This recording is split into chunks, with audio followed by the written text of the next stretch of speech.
최경영의 최강 시사.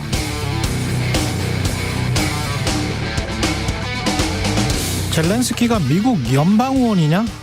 그가 미국 대통령이냐? 내가 왜 그 사람한테 헌신해야 하지? 오히려 난 그에게 많은 질문들이 있다. 미국이 이미 준 돈, 그 돈들에 대한 책임은 어디서 찾아야 하나?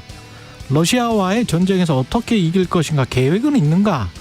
나는 그게 미국 대중이 알고 싶어하는 질문들이라고 생각하는데, 우크라이나에 대한 지속적인 예산 지원에 동의하냐는 기자들의 질문에 메카시 미국 하원 의장이 말한 답입니다. 워싱턴 포스트에 나와 있는 걸 제가 번역해서 읽어드렸는데요. 미국 공화당의 현재 분위기가 느껴지죠. 미국 유권자들 세금으로 우크라이나에 엄청난 물적 지원을 했지만 그동안 서방으로부터 받은 자금 일부가 유용됐었다는 의혹 보도가 나왔었고, 전쟁은 교착 상태고 유럽에는 또 겨울이 닥치고 있고, 미국은 여전히 인플레이션 문제를 해결하지 못한 상황에서 야당인 공화당은 우크라이나 지원에 냉담해지고 있습니다. 달리 말하면 미국인들, 유럽인들 상당수가 그렇다는 이야기입니다. 국내 유권자들의 불만이 반영되고 있는 것이죠. 지난 겨울 젤렌스키가 미국 의회에서 연설했을 때와는 격세지감을 느낍니다. 그러나 한국은 자유가치 동맹이니까요. 국제정세의 미묘한 변화, 각 나라가 각자의 국익을 추구하는 행위 땅에는 개의치 않을 수도 있겠지요. 자유민주주의 이념이 중요하니까. 그런가요, 정말?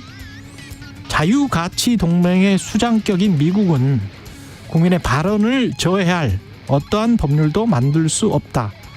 발언을 저해할 어떠한 법률도 만들 수 없다는 문구로 언론 자유를 헌법 제1조 수정헌법 제1조로 보장하고 있습니다. 인간사 자체가 원래 역설, 모순, 위선 천국일 수도 있겠습니다.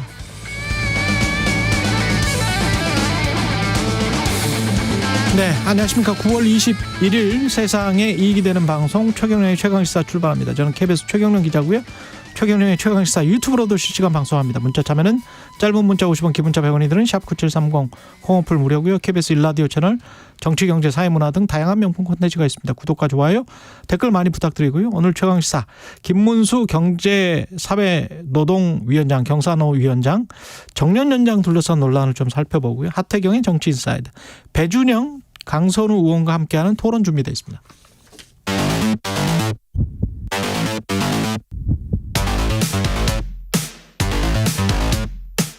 오늘 아침 가장 뜨거운 뉴스 언박싱. 자, 뉴스 언박싱 시작하겠습니다. 민동기 기자, 김연아 평론가 나와 있습니다. 안녕하십니까? 안녕하세요. 예, 유엔에서 방금 전에 몇 시간 전에 윤석열 대통령이 기조연설을 했습니다. 오프닝에서 말씀하신 미국하고 유럽 분위기하고는 좀 많이 다른 어떤 연설 내용입니다. 러시아를 상당히 강하게 비판을 했습니다. 윤석열 대통령은 유엔 안보리 상임이사국이 다른 주권 국가를 무력 침공해서 전쟁을 일으키고 전쟁 수행에 필요한 무기와 군수품을 유엔 안보리 결의를 정면으로 위반하는 정권으로부터 지원받는 현실은 자기 모순적이다, 이렇게 비판을 했습니다. 그러니까 북한과 러시아 정상회담에 따른 군사협력 정황을 들어서 러시아를 강하게 비판을 했다는 그런 해석이 나오고 있고요. 그리고 북한이 러시아에 재래식 무기를 지원하는 대가로 대량 살상 무기 능력 강화에 필요한 정보와 기술을 얻게 된다면 이건 우크라이나뿐만 아니라 한국의 안보와 평화를 직접적으로 겨냥한 도발이 될 것이다. 한국과 동맹, 우방국들은 이걸 자시하지 않을 것이다. 이렇게도 경고를 했습니다. 지금 북한과 러시아의 밀착 흐름을 저지할 한국 정부의 묘안은 뚜렷하게 제시가 되지 않았습니다만 상당히 러시아를 강하게 비판을 하긴 했거든요. 근데 유엔 안보리를 통한 제재 결의는 현실적으로 좀 어려운 그런 상황이고요. 북한과 러시아 군사 협력을 막을 우리 정부의 외교적 선택지도 좀 냉정히 판단을 했을 때 굉장히 좁아진 그런 상태입니다.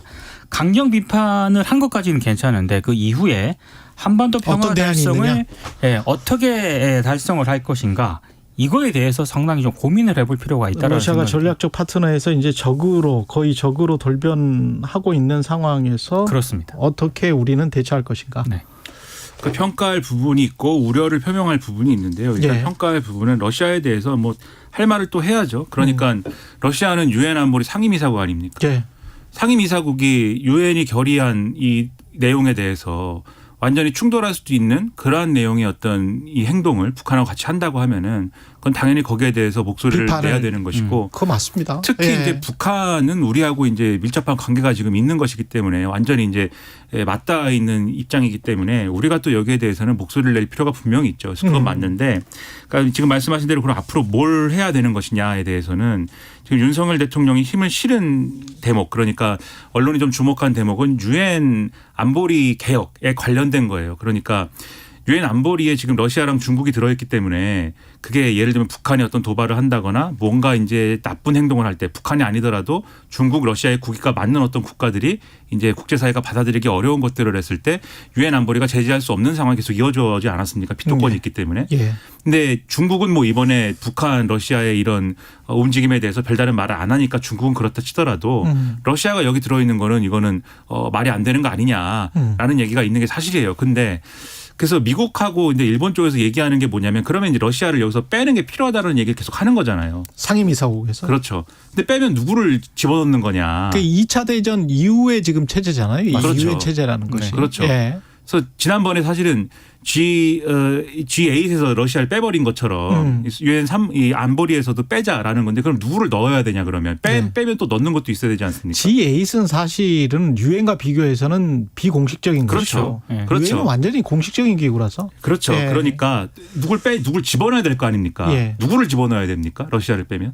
그러니까 뭐 여러 가지 이야기가 사실 미국에서도 여러 가지 이야기가 나오고 있는 게 여러 나라를 한꺼번에 집어넣는 방안을 생각을 하고 있더라고요. 그래서 뭐 한 15개 정도 거기에 우리나라가 들어가는 건 우리로서는 굉장히 좋은 방안입니다. 근데 2차 대전 이후에 그 승전국들 중심으로 해서 지금 사실 세계 체제가 그렇게 한 70년 이상 지속돼 왔잖아요. 근데 그거를 지탱하고 있는 러시아와 중국 그리고 다른 나라들 있지 않습니까? 아프리카나 또 유엔은 다수결이잖아요. 맞습니다. 총회에서 결정이 결국은 되는 거기 때문에 그 아프리카나 남미 국가들은 또 어떻게 생각할지는 모르겠어요. 중국의 영향을 받는 국가들이 적지 않습니다. 그렇죠. 그중에서 또 중국 영향을 받는 국가들이 적지 않기 때문에 이게 뭐 단기간에 미국도 비슷한 생각을 하고 있기는 하지만 단기간에 어떻게 해결될 것 같지는 않습니다. 국제정치상.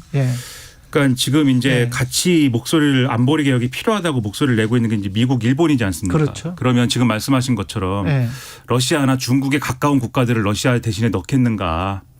그런 의문을 지금 제기하는 거죠. 그러면 근데 그 사람들은 그러면 그 러시아나 중국은 가만히 있겠는가?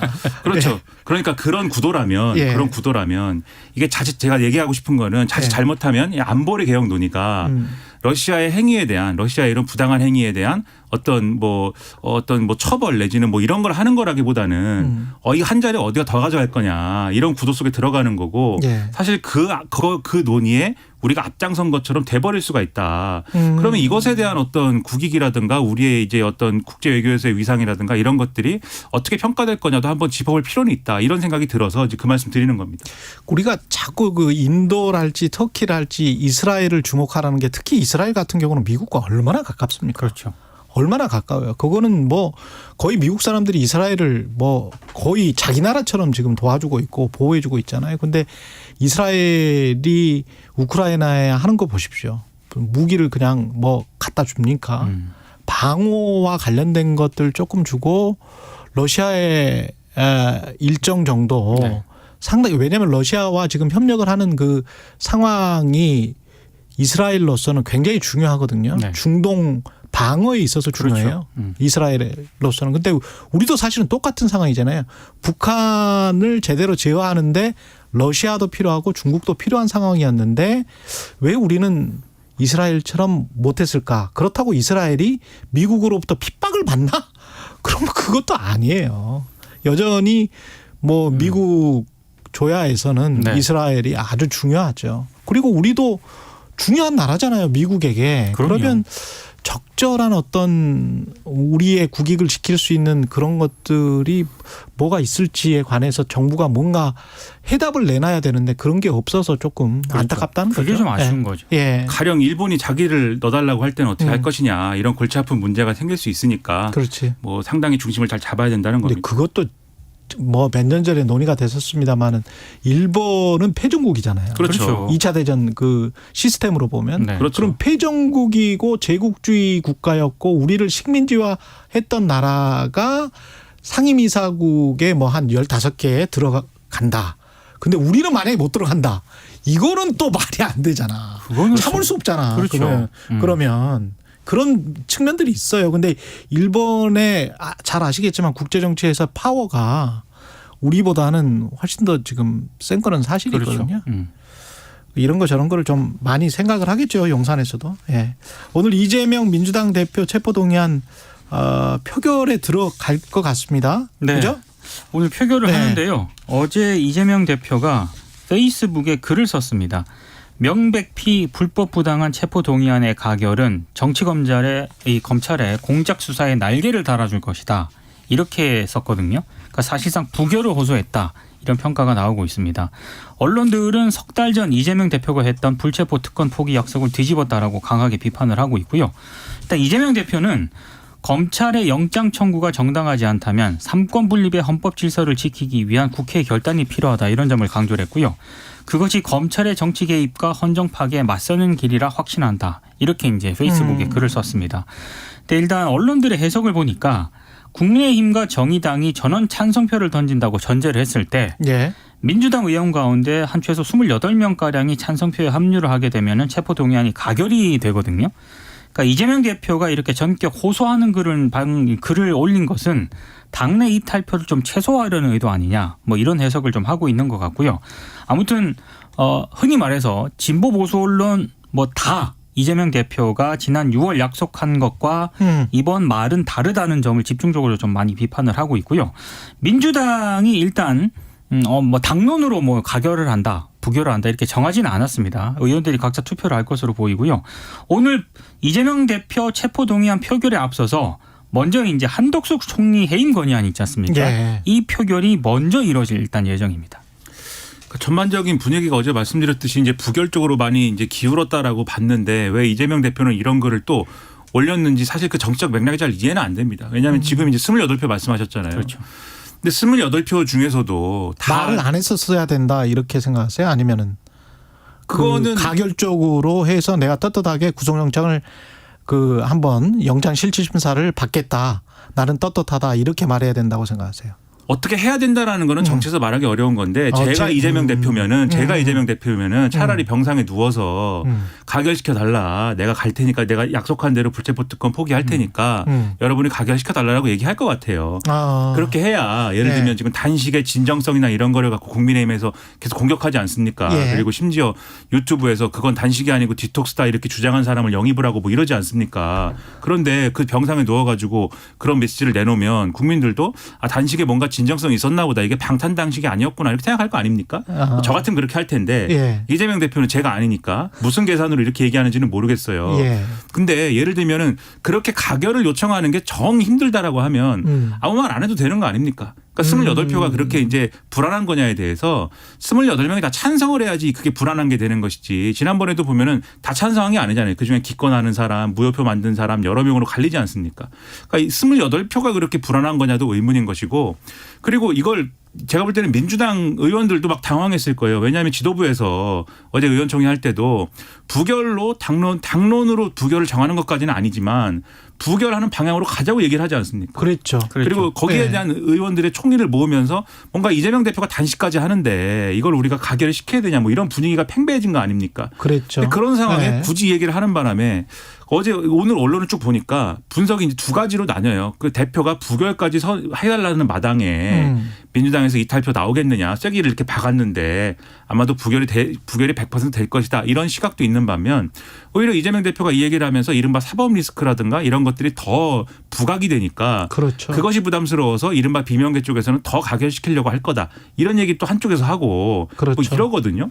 그럼 이게 과연 어떤 긍정적인 효과가 있는 거냐도 의문인 것이고 당장의 총선에 그렇죠. 그리고 단식의 의도나 이런 것들에 대해서 이미 국민의힘에서는 거봐라. 단식은 방탄 단식인 거 아니냐 이렇게 막 얘기를 하잖아요. 그러니까 누구를 향해서 누구를 보고 하는 이 메시지인 것이냐 이런 것도 의문이에요. 더군다나 이 메시지가 상당히 장문 아닙니까? 거의 2,000자 가까이 되는데 상당히 이재명 대표가 건강이 상해서 어려운 와중에 이 2,000자를 말로 해가지고 구술로 해가지고 누가 이제 받아 적은 다음에 페이스북에 올렸다고 하는데 그럴 정도의 기력까지 짜내가지고 했어야 될 일일까에 대해서 많은 국민들이 좀 의문을 표현하는 그런 상황이 되지 않을까. 그래서 그런 상황 속에서 지금 체포동의 표결을 해야 되는데 민주당이 과연 여기에 대해서 국민들의 신뢰를 회복할 수 있는 과정으로 갈 수 있을 것이냐 의문은 커질 수밖에 없는 것이죠.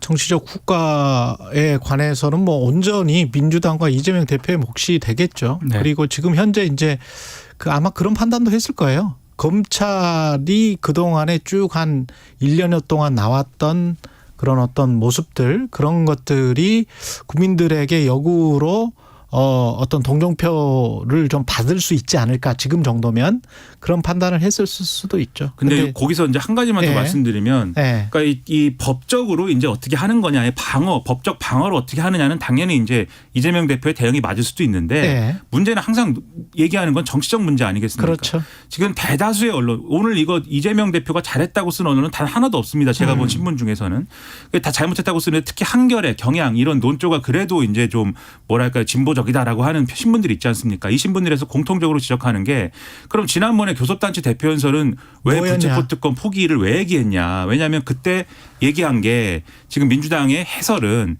비회기 기간에 영장 청구하라는 뜻이었다라고 얘기를 하는데 그거는 그렇죠. 비회기 기간에는 어차피 불체포특권은 작동하지 않는 거고요. 그때 영장 나와가지고 실질심사 받으러 가는 건 불체포특권이 아닌 것이고. 그렇게는 안 들렸어요. 그렇죠. 그리고 그 당시에 그 연설을 할 때도 검찰의 수사가 정당하다라고는 민주당 사람들이 인정하지 않았고 이재명 대표도 부당하다고 했는데 그렇죠. 그때는 얘기를 했는데 지금도 검찰 수사는 부당하다고 하는 거는 유지를 하는 과정이 똑같지만 왜 그때는 불체포특권을 얘기하고 지금은 얘기를 뒤집느냐에 대해서는 설명이 안 된다. 다른 조건이 뭐냐? 그렇죠. 이 지적을 하고 있기 때문에 이 지적에 대해서 한번 생각해봐라. 민주당 사람들 이런 얘기를 안 할 수 없다는 겁니다.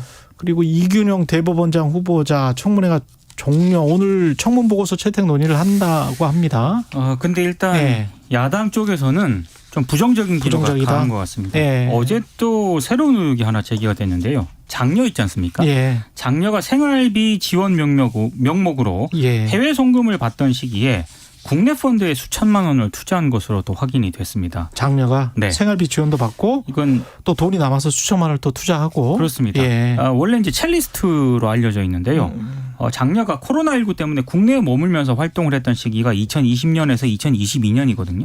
근데 매년 $10,000의 해외 송금을 받았다라고 합니다. 근데 국내에 머물렀는데 그렇죠. 2021년에 본인 명으로 국내 펀드 계좌를 개설해서 9천만 원을 투자를 했거든요.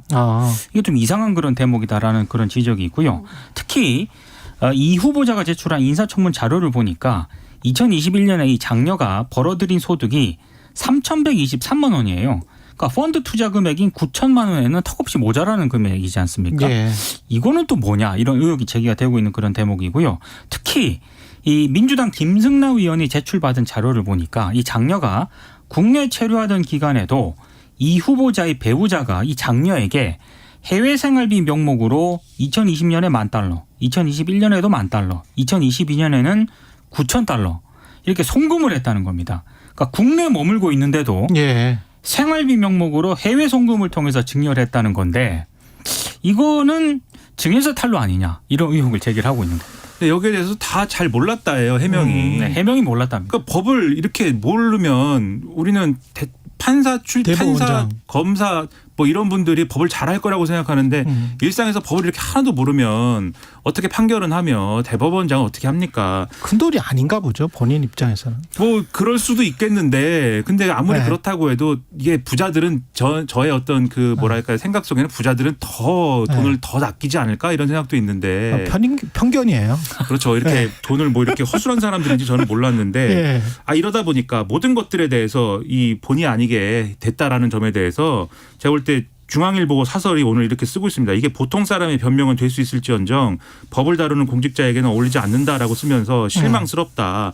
다수 국민 심정적 동의를 얻을 방안을 임명동의안 표결 전에 찾아라 이렇게 얘기를 하고 있고 동아일보도 사설에서 왜 신고를 제대로 하지 않았는지 등에 대해서 설득력 있는 설명 제시하지 못했다라고 평가를 하면서 청문회가 끝났다고 해서 넘어갈 사안이 아니다라고 지적을 하고 있어요. 검찰이 수사를 하든가 대법원 공직자윤리위원회가 심사를 하든가 이런 게 불가피하다. 그러면 이런 일을 당해야 되는 사람을 대법원장으로 인정할 수가 있는 거냐. 그리고 이런 검증도 없이 왜 추천한 거냐 이거를. 이런 의문이 꼬리를 물고 이어질 수밖에 없는 거 아닙니까. 예. 이게 설명이 안 된다라고 하면은 제가 볼 때는 국회에서 과연 임명동의가 가능하겠는가에 대해서 큰 의문이 지금 남아있다라는 겁니다. 여기까지 하겠습니다. 뉴스 언박싱 민동기 기자 김연아 평론가였습니다. 고맙습니다. 고맙습니다. KBS 1라디오 최경영의 최강시사 듣고 계신 지금 시각 7시 40분입니다.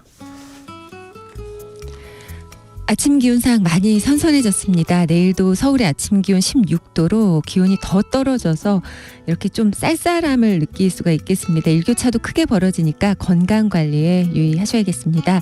오늘 흐린 가운데 영동과 남부 제주지방으로는 빗줄기는 얇아졌지만 오늘 비가 꾸준히 올 것으로 보입니다. 5에서 30mm 정도 내리겠고요. 밤이면 거의 그치겠습니다. 영동 지방은 오늘 오전까지만 오겠고 제주도는 내일 아침까지도 길게 이어질 전망입니다. 오늘 낮 기온은 서울, 대전, 전주 24도 등 22도에서 26도로 예년 기온을 밑돌겠습니다. 오늘은 하늘이 대체로 흐린데 내일은 중부지방은 맑고 남부 제주지방 낮부터 맑아지기 시작해서 일교차가 크게 벌어지겠습니다. 오늘까지 해안지방으로는 바람이 여전히 강할 것으로 보이고요. 파도도 높겠습니다. 동해안에는 특히 너울성 파도 높으니까 해상 안전사고에도 유의하셔야겠습니다. 지금 서울의 기온은 18.9도입니다. 날씨 정보였고요. 다음은 이 시각 교통 상황 알아보겠습니다. KBS 교통정보센터의 김민희 씨입니다. 앞서 들으신 것처럼 오늘은 바람이 강하게 불 것으로 예상됩니다. 이렇게 강풍이 불 때 터널 입출구부나 산과 산 사이 또는 다리 위를 지나신다면 더욱 감속하셔야겠고요. 주행 방향을 이탈하지 않게 운전대도 꽉 잡으셔야겠습니다. 돌발 구간 중심으로 출근 정체가 빠르게 늘고 있습니다. 제2경인고속도로 인천 쪽으로 남동 부근 3차로에는 화물차가 고장으로 서 있어서 부근으로 차량들 서행합니다. 중부 내륙고속도로 창원 쪽으로 현풍분기점 부근 2차로와 갓길에서는 고장난 화물차를 처리하고 있는데요. 부근으로 차량들 서행합니다. 중부 내륙고속도로 지선 창원 쪽으로 현풍나들목 진출램프에서도 사고 처리 작업을 하고 있습니다.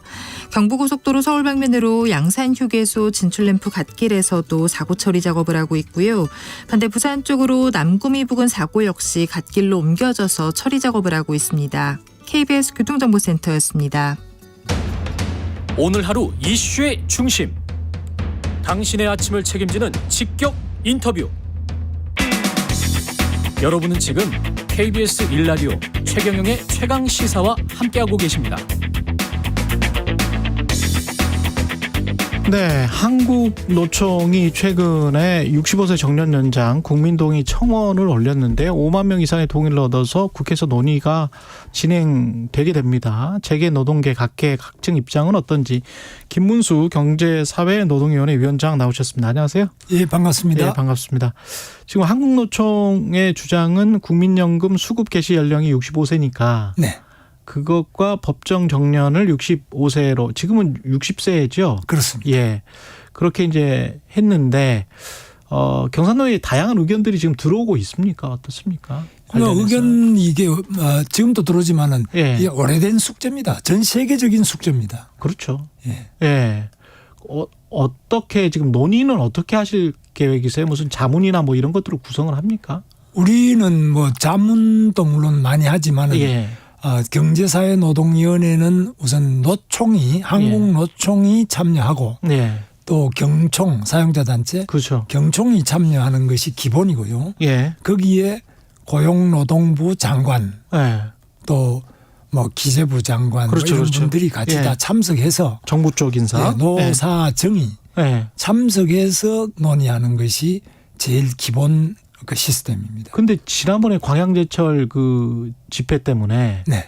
그 노총은 지금 안 하죠, 아직도. 노총은 지금 거부를 하고 있죠. 지금 민주노총은 오래전부터 거부를 했었고. 그건 22년이 넘었고요. 민주노총은. 민주노총은. 한국노총은 그동안 참여하다가 예. 최근에 와서는 지금 참여를 안 하고 있습니다. 그러면 좀 들어와라라고 계속 설득을 하시는 도중입니까? 예, 제 본업이 지금 계속 항공노총 빨리 참여해야 안 되겠느냐. 예. 일방적으로 이게 할 수 있는 건 없거든요. 우리 위원회는. 예. 뭐 고용노동부는 일방적으로 근로감독을 할 수 있습니다. 그렇겠죠. 우리 예. 경제사회노동위원회는 말 그대로 옛날 노사정위원회인데 예.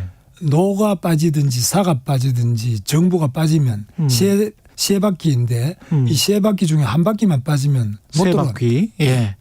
노총은 왜 안 한다고 하는 건가요? 계속? 노총은 지금 공식적인 이야기는 윤석열 정부가 예. 반노동이다. 예.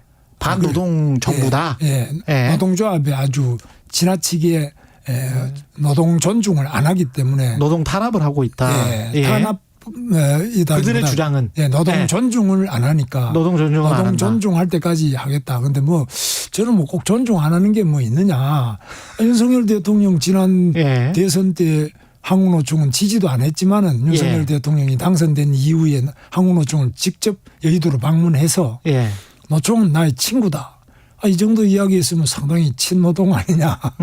뭐 그런데 뭐 그 뒤로 여러 가지 그 과정에서 예. 이렇게 된 것 같습니다. 금속노련 그 막루농성 강제 진압 사건 그게 이제 가장 큰 촉발이었는데. 그거하고 노동조합의 조합비에 대한 회계 장부의 표지 속지를 한 장 내라 이래 됐죠. 그거는 뭐 수사를 하고 있는 건가요 지금? 그거는 어떻게 되는 거예요? 수사는 아니고 예. 표지와 속지를 내지 않기 때문에 회계 예. 장부를 제출하지 않기 때문에 노동조합원들의 조합비를 낸 것이 연말정산 때 세 공제가 되잖아요. 공제가 되죠. 세 공제에서 제외하겠다는 그런 입법 예고를 해서 지금 10월 1일부터 시행이 됩니다. 그거는 시행되는 거예요? 네. 그러면 그런 것들을 좀 유연하게 전략적으로 할 수 있는 방법은 없을까요? 저도 계속 끌어들이기 위해서? 제가 계속 말씀을 드리는데 예. 이거 이러이러하다고 이야기하는데 예. 노총은 또 노총대로 자기 조직의 내부의 결정이 필요하지 않습니까? 그렇죠. 노총위원장 김동명 위원장 혼자서 결정 딱 하기는 지금 초선이 아니고 이제 재선 노총위원장입니다. 예. 저는 재선 노총위원장이니까 좀 더 결단성 있게 해 주십사 이러는데 예. 그 내부 논의 구조가 복잡해요. 그래서 강성도 있고 또 하자는 사람도 있고 뭐 이렇게 복잡합니다. 알겠습니다. 65세로 통일하자 이 주장과 관련해서는 어떻게 생각하세요? 65세 이상으로 일을 많이 하는데 우리나라의 고령자들은 세계에서 가장 가난하고 가장 일을 열심히 하고 있고 다 취업을 하고 있습니다.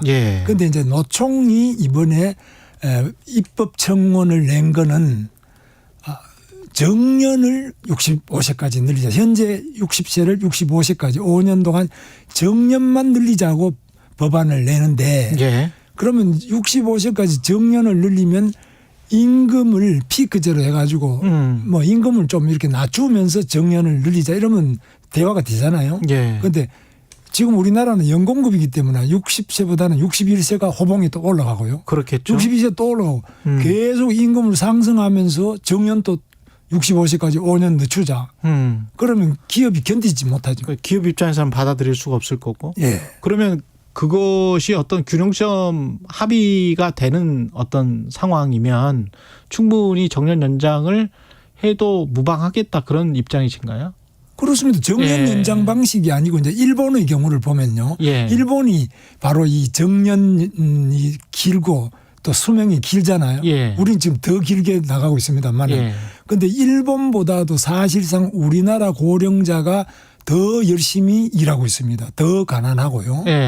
왜냐하면 아무 노후 보장이 안 돼 있기 때문에 열심히 일하고 하는데 정년 연장이라는 것은 기업이 예를 들면 제일 좋아하는 것은 누구냐면 공무원, 그다음에 대기업, 그렇죠. 공공기관 이런 사람들은 노동조합 조직이 거의 한 80% 가까이 돼 있는데 조직률이 높아요.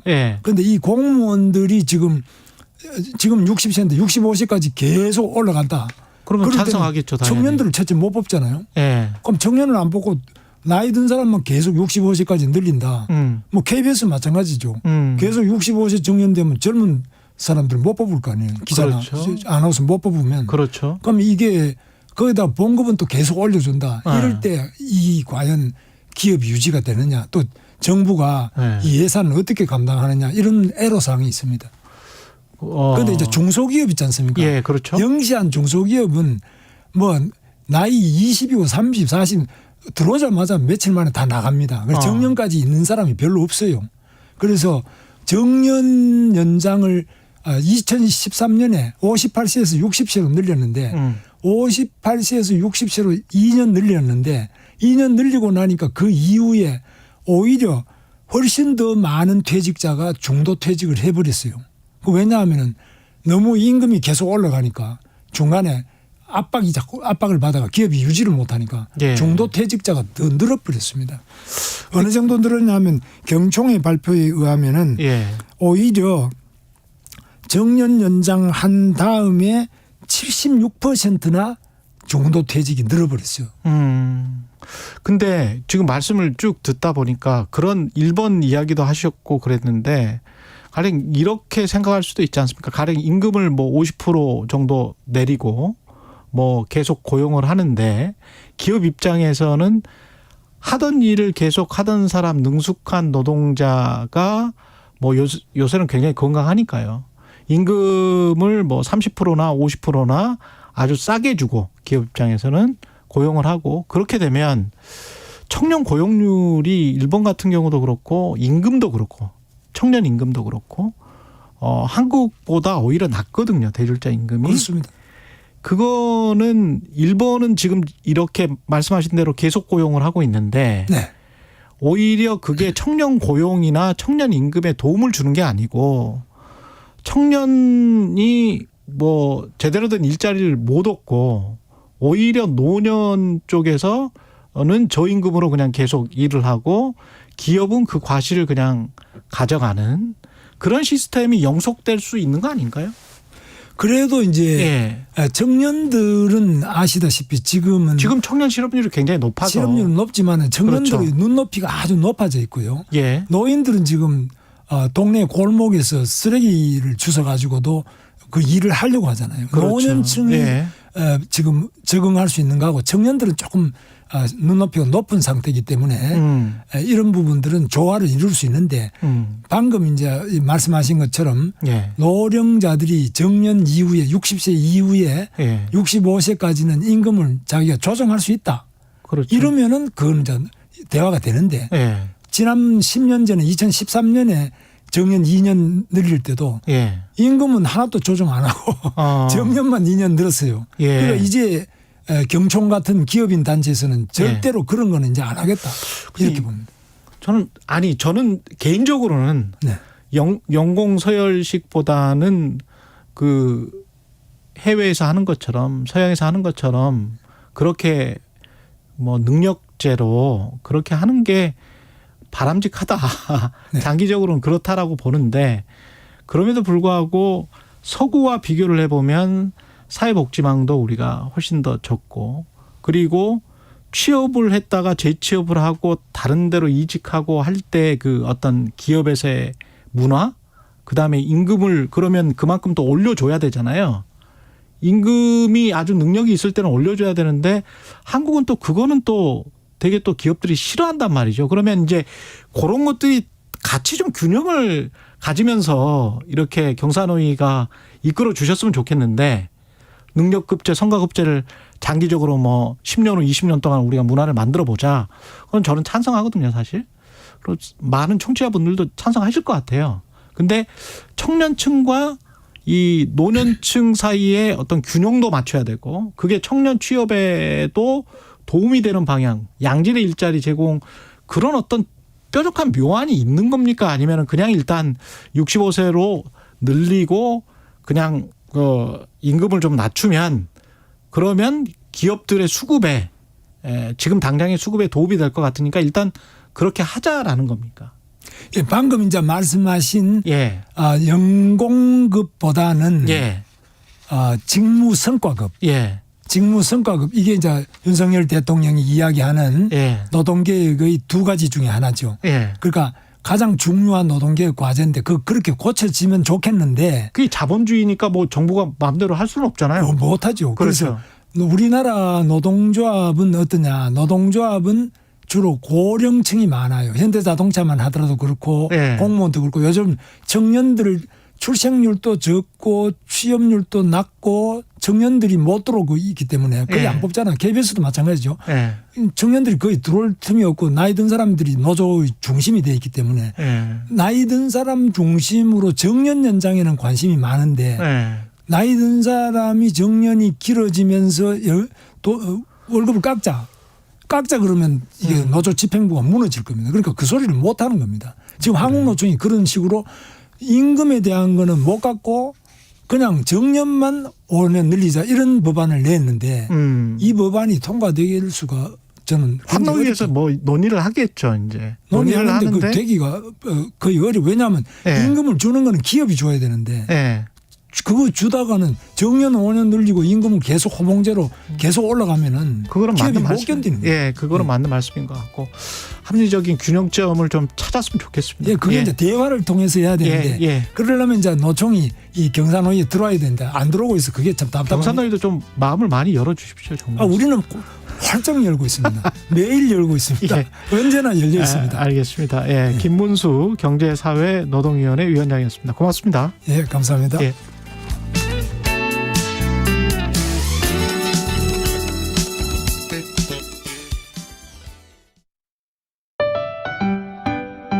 (2023) KBS 1라디오 연중기획 낮은 목소리 당신의 목소리를 들려주세요.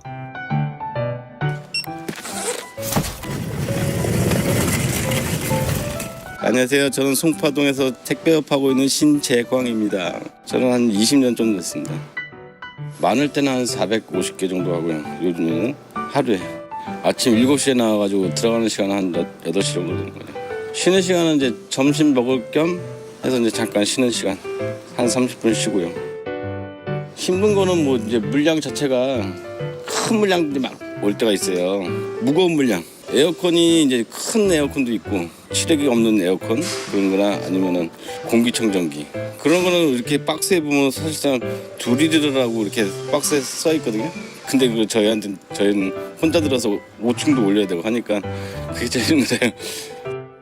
언제쯤 오냐 하고 이제 문의하는 게 전화로 하시거나 문자를 주시면은 그게 저희는 한번 쳐다보게 되면 시간이 그만큼 또 딜레이가 많이 돼요. 저희는 가기 전에 시간을 다 이렇게 구분을 해서 문자를 드리니까 그 시간대만 좀 기다려주시면 되는데 그걸 못 참으시는 분들이 많더라고요. 저는 뭐 택배를 이제 좀 오래 했으니까 그래서 그런지 몰라도 저희 지역에서는 뭐 편안하게 기다리시면 될 것 같습니다. 다른 문의 없이. 그리고 또 추석 잘 보내시고 그런 게 제일 좋은 거죠.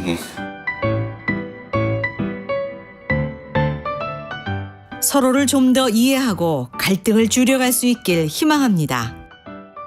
KBS 1라디오 연중기획 낮은 목소리였습니다.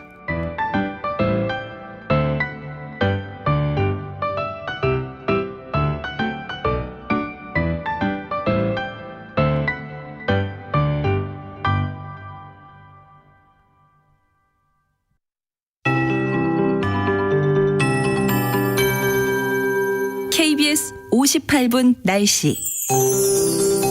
오늘 하늘이 잔뜩 흐려 있습니다. 오전 4시 전후까지만 해도 집중호우가 곳곳에서 있었고요.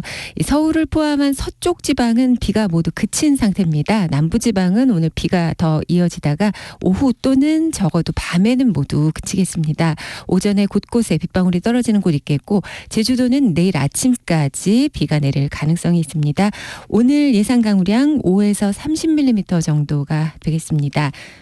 서울의 현재 기온 19.2도입니다. 이렇게 쌀쌀해지면서 이제 가을다워졌는데요. 바람이 좌우하는 체감온도도 한몫하는 것 같습니다. 오늘 전국적으로 바람이 다소 불겠고 특히 전남 해안과 경상권 해안, 제주 중심의 해안 위주의 강풍이 이어질 걸로 보입니다. 특히 경북 동해안은 밤까지도 바람이 강하게 불겠고 대부분 해상의 파도 또한 높겠습니다. 현재 풍랑특보 발효 중으로 최대 4m로 높게 일겠습니다. 또 동해안에는 너울성 파도 주의하셔야겠습니다.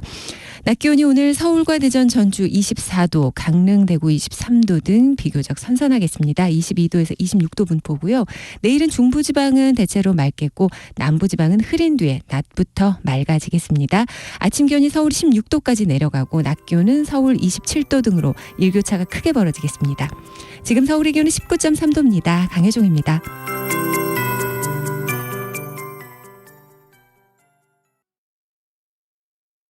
정성을 다하는 국민의 방송 KBS가 8시를 알려드립니다. AM 711kHz, FM 97.3MHz, KBS 1라디오입니다. HLKA.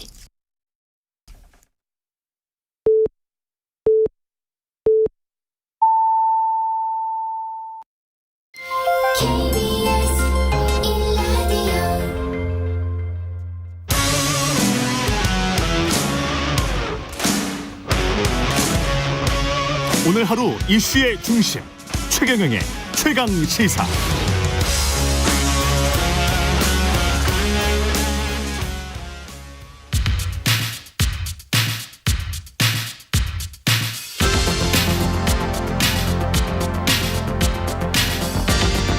여의도 인싸 하태경의 정치 인사이드.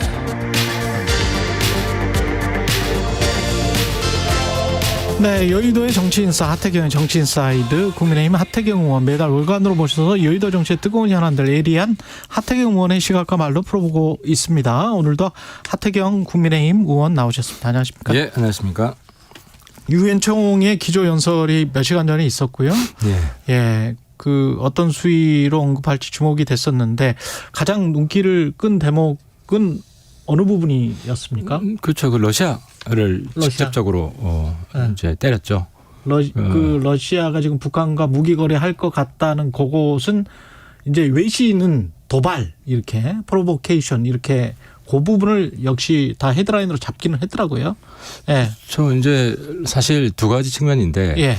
국제사회에서 자기가 만든 룰을 그 대북 제재 룰을 본인이 깨는 거는 상임이사국 이사국 자격이 없다는 거거든요. 예. 그래서 이제 그 부분을 짚은 거고 대통령이.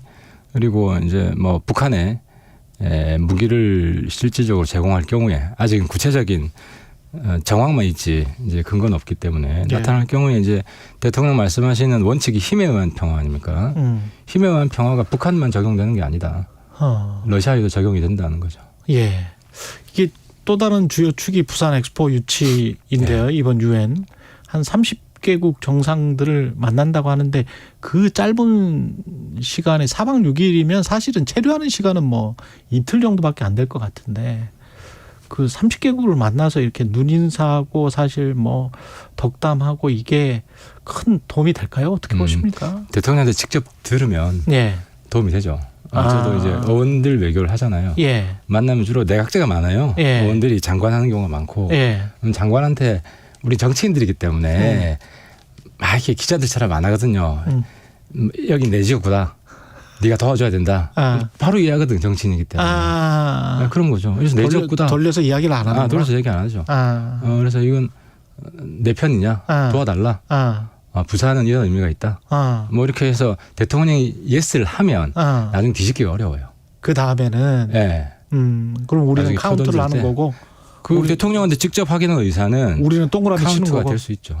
우리는 동그라미. 근데 이제 얼굴 한번 보는 거랑 또 다르다니까요. 다르다. 우리 원내대표 선거할 때도 의원 한번 밥 먹고 이야기한 거랑 전화로 이야기한 거랑 또 다르고 그냥 뭐 연설 듣는 거랑 또 다르기 때문에. 어떻게 결정 날 거라고 보세요? 저는 결선 투표에서 이길 수 있다고 생각합니다. 결선 투표에서 이길 수 있다.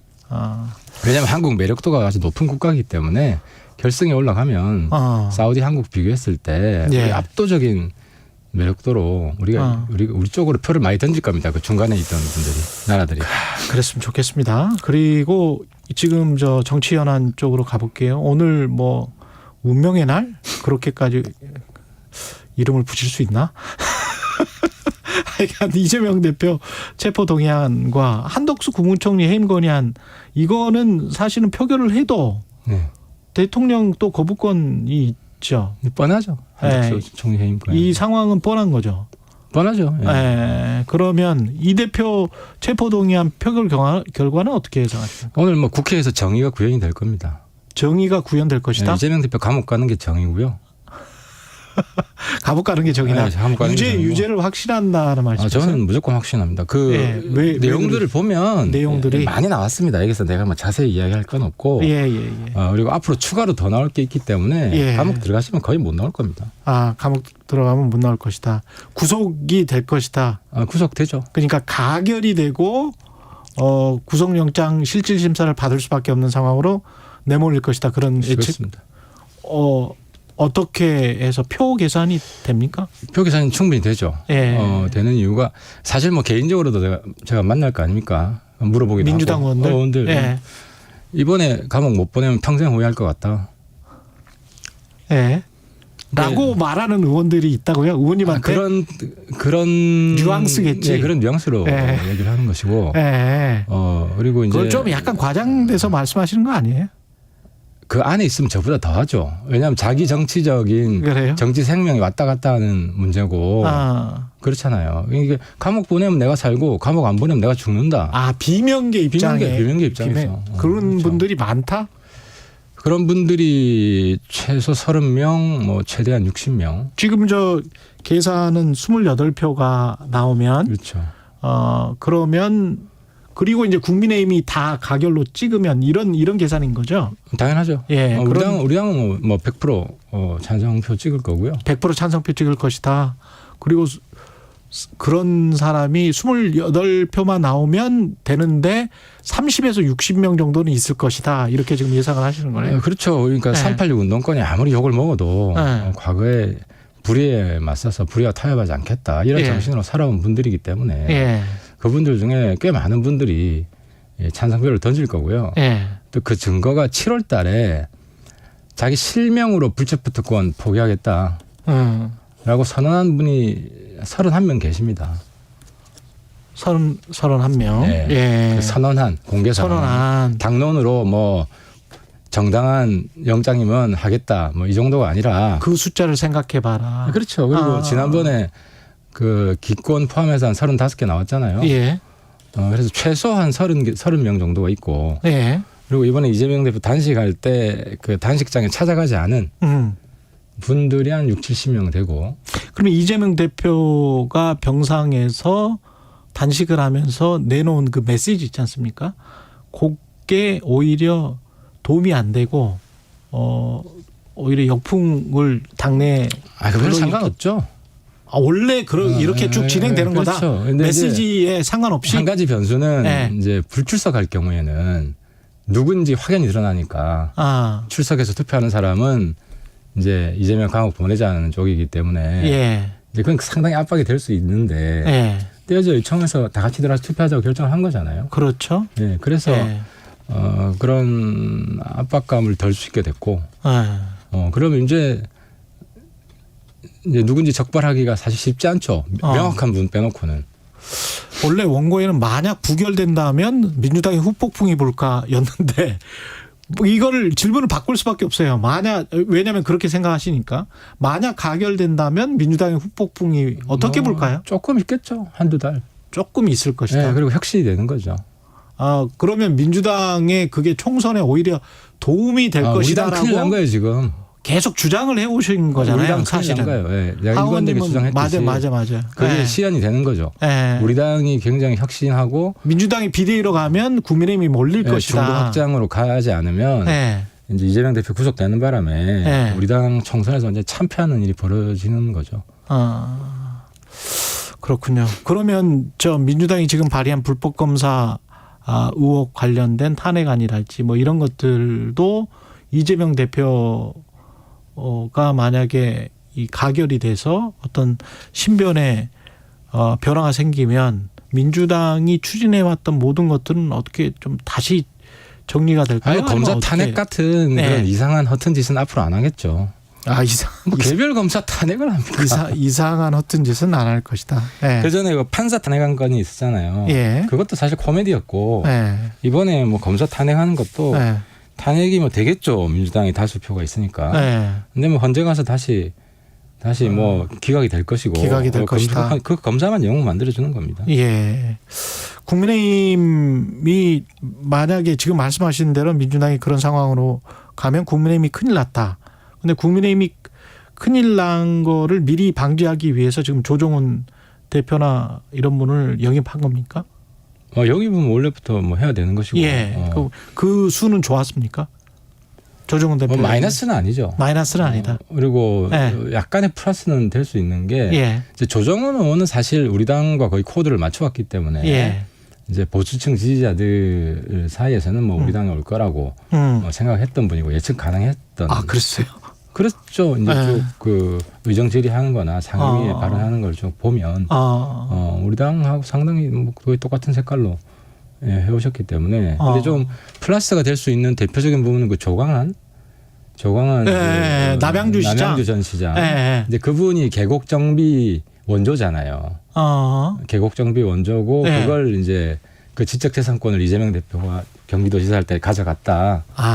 이런 논란이 있던 분이고. 경기도지사의 대표적인 이제 치적 중에 하나. 그렇죠. 경기도의 대표적인 치적이고 역적으로 그분의 능력을 보여줬고 또 그때 이제 그 지역 화폐로 그 뿌려라. 경기도에서 지원금을 내려주면. 경기도 지역 화폐? 근데 그걸 거부해가지고 그 이제 징계 때리고 뭐 그랬어요. 이제 그분이 이재명 대표랑 이재명 대표랑 상당히 각을 세워서 자기 소신을 굽히지 않으려고 했던 분이고 그분은 뭐 꽤 플러스가 될 겁니다. 그렇군요.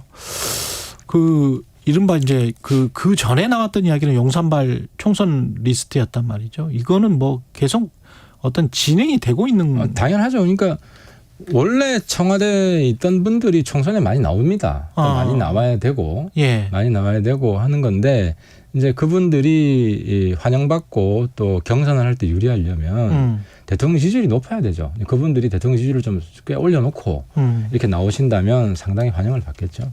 지금 내부 반발이나 뭐 불만은 없습니까? 왜 없겠어요. 이제 뭐 경선을 해야 되죠. 의원님은? 저는 항상 그렇게 경선해서 그렇게 왔습니다. 저는 불만도 없고 많이 오셔도 상관없고. 만약에 지역구에 용산 출신의 참모가 출마한다면 그럼 경선하는 거죠. 자신은 있어요? 예? 힘들어가게. 처음 있는 일도 아니고 뭐 늘 있던 일인데 그게 뭐 자유경쟁사이고 민주주의 사회 아닙니까? 예, 알겠습니다. 장관, 인지도 있는 장관 출마는 설왕설래 하는데 한동훈 장관에 관해서는 어제인가 그젠가 뭐 하여간 여권의 고위인사는 안 나올 거다. 뭐 이런 이야기를 하시는 분들도 있고 나올 거다. 이런 이야기를 하시는 분들도 있고. 이게 이제 대통령 지지율에 따라 다를 수가 있는데요. 대통령 지지율이 한 45% 이상 가서 서울도 해볼 만하다 이러면 뭐 굳이 나올 필요가 없겠죠. 다른 사람으로. 네, 그렇죠. 다른 사람으로 장관이 아니고. 대통령 선거를 하는 거니까. 대통령 중간 평가를 하는 건데 대통령 지지율이 높지 않고 지금처럼 35%대 왔다 갔다 하고 이러면은 대통령 지지율만 못 믿는다. 좀 스타 플레이어가 나와야 된다. 이런 여론이 당내에서 높아지겠죠. 그래서 한 몇 달 좀 지나봐야. 지금까지는 안 나오는 쪽으로 뭐 이렇게 생각을 많이 하는 것 같아요. 그래요? 네, 행정에 맞지 이 정치에 맞는 스타일은 아니다. 이렇게 생각하는 것 같은데. 원희룡이나 추경호도? 원 지사는 나와야겠죠. 원희룡 지사는 정치 출신이고 추경호 그건 잘 모르겠습니다. 그분은 원래 행정가였고 원래 그런 출신이었기 때문에 지금 하는 일을 이제 계속 책임지고 하는 것이 그분한테는 더 맞을 수도 있어요. 그래서 뭐 저는 추경호 부총리 같은 경우는 계속 계셨으면 좋겠습니다. 한동훈 장관도 계속 있는 게 맞다. 그렇죠. 행정부에. 지금 저 장관들 지금 후보자 3분 되실 분들 있지 않습니까? 김행 장관 후보자 같은 경우는 그 주식을 비상장 주식이니까 신의한테 이렇게 잠깐 맡겼다가 본인이 다시 산 것 같은데 그때 이제 가격이 문제가 될 거 아니에요? 그러니까 이게 파킹이라고 이제 뭐 판단을 좀 잘못하신 것 같아요. 왜냐하면 비상장 주식은 이제 상장이 안 돼 있기 때문에 팔기 어렵잖아요. 팔기 어렵지. 그래서 백지신탁 맡겨도 안 팔릴 가능성이 많거든요. 그렇죠. 근데 결국 자기가 또 돌려 샀잖아요. 그잖아요. 그러면은 이제 백지신탁 해더라도 결국 자기가 가지게 될 거고 그러면 굉장히 떳떳하고 정당한데 이제 친한 가족분들 그렇지. 한테 맡기고 다시 받고 이런 거래가 있었잖아요. 그래서 이거는 좀 의심이 되죠. 그게 파킹 플러스 사실은 탈세까지도 의심이 되는 거거든요. 이게 사실은 90년대 말에 그 이건희 이재용 그 케이스 삼성 SD에서 기억나시겠습니다만은 뭐 에버랜드랄지 하여간 그 비상장 주식과 관련해서 국세청이 못 따라가고 국세청의 그 비상장 주식을 다 장부가로 평가를 해가지고 한 9,000원인가에 그냥 넘겼다가 나중에 보니까 뭐 상장할 때 보니까 10만 원짜리, 20만 원짜리 다 이런 식으로 해가지고 이제 재벌들이 쭉 물려주고 그랬던 게 있었단 말입니다. 그래서 그 회사가 근데 가격이 얼마인지는 정확히 모르겠지만, 그렇지. 어쨌든 해명을 잘해야 됩니다. 충분히 살만합니다. 그렇죠. 그리고 10년 전 발언 같은 경우도 지금 성폭행으로 원치 않은 임신과 출산을 해도 사회가 받아들여야 된다라는 취지로 이야기를 했던데 이게 여성가족부 장관이라서 또 여성들 입장에서 봤을 때는 어떻게 보세요? 발언들은 본인이 공직에 있을 때 한 발언과 사인으로 자연인으로 있을 때 한 발언은 좀 청문회에서 다르게 취급이 되고요. 그리고 이제 공직에 있지 않을 때 민간인이었을 때 한 발언들은 이제 본인이 사과를 하는 경우도 많고 저는 그 발언 같은 경우는 사과를 했으면 좋겠고요. 청문회 자리에서. 그리고 신원식 의원도 옛날에 센 이야기 많이 했어요. 쿠데타 옹호한. 센 이야기 많이 했는데 그 부분도 사과할 건 사과하고 또 오해가 있으면 해명을 잘하시고 그렇게 했으면 좋겠습니다. 세 분 다 뭐 공직자로서는 문제가 없다. 일단 저 민주당 쪽에서는 민주당하고 싸움하러 나왔다 그렇게 하는데 그런 면보다는 이제 추진력이 있는 분들이에요. 추진력이 있다. 추진력이 있고 어쨌든 우리 지금 국회가 이제 여소야대라서 대통령 입장에서는 행정부에서 일을 좀 빠릿빠릿하게 잘했으면 좋겠다 하는 이제 그런 기대가 있는 거고요. 추진력 있는 사람들을 뽑았다고 저는 그렇게 보고 있습니다. 한 3, 4분 남았는데 문재인 전 대통령이 이재명 그 당대표를 만난 것, 근데 그 이후에 또 체포동의안이 이제 가결된다고 이제 말씀을 하시니까 그게 어떤 정치적 맥락은 그러면 사라지게 되는 거네요? 문재인 대통령이 다음 출마할 사람들의 정치적 미래를 보장하지 않죠. 별개의 문제죠. 별개의 문제다. 네, 우리도 전직 대통령이 한 게 제가 앞으로 출마하고 정치하는 거랑 큰 상관이 없거든요. 당선하고는 상관이 없어요.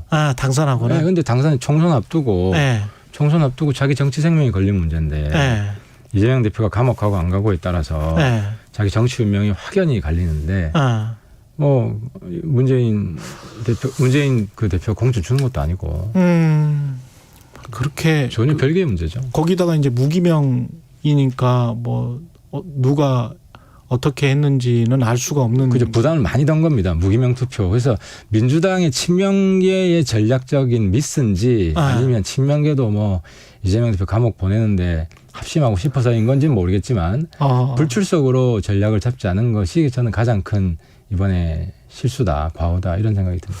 마지막으로 윤건영 민주당 의원이 문재인 전 대통령 9.19 기념연설에서 비판을 한 하태경 의원을 비롯한 국민의힘 의원들에게 이런 메시지를 남겼습니다.